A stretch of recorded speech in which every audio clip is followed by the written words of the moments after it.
Donc, nous allons voir dans cette vidéo comment trouver les rapports trigonométriques, qu'on appelle aussi lignes trigonométriques, c'est-à-dire le sinus, le cosinus et la tangente d'un angle aigu dans un triangle rectangle. Donc, exemple 1A, on nous demande de calculer dans chaque cas le sinus, le cosinus de chaque angle. On va commencer avec ici l'angle ACB. Donc déjà, première règle, il faut avoir un triangle rectangle. Repérer l'angle droit. Ici, l'angle droit est en A. Triangle ABC, rectangle en A. Une fois qu'on a l'angle droit, c'est assez simple d'avoir l'hypoténuse. C'est le côté qui ne touche pas le sommet de l'angle droit. Si l'angle droit est en A, ça veut dire que l'hypoténuse, c'est le côté en face, c'est forcément BC, dans le triangle ABC. Maintenant que nous avons l'hypoténuse, il va falloir qu'on s'intéresse à un des deux angles aigus. On a deux angles aigus, l'angle de sommet C et l'angle de sommet B.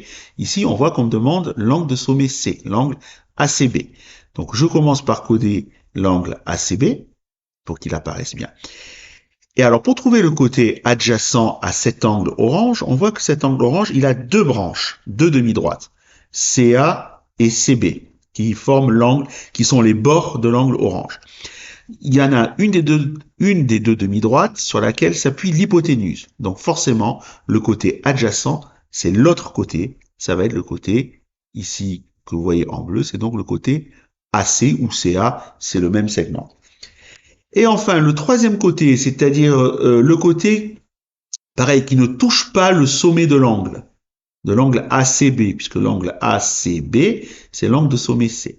Eh bien, c'est le côté AB.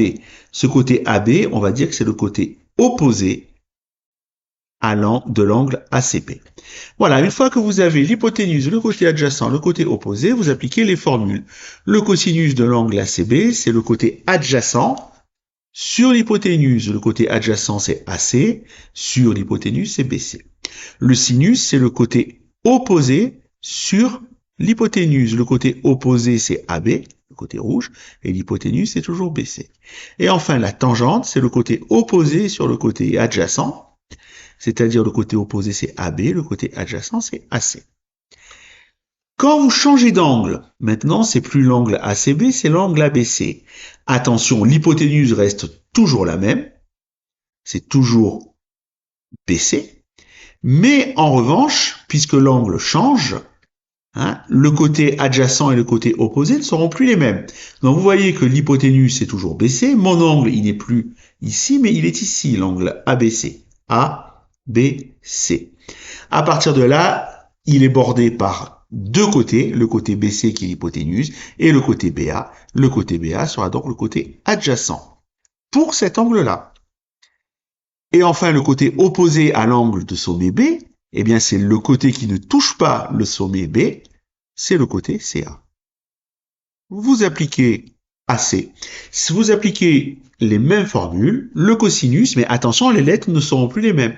Le cosinus de cet angle-là, ça va être le côté adjacent, c'est-à-dire AB, sur l'hypoténuse, elle qui ne change pas, c'est toujours BC. Le sinus, c'est le côté opposé, c'est-à-dire le côté rouge, AC sur l'hypoténuse, BC.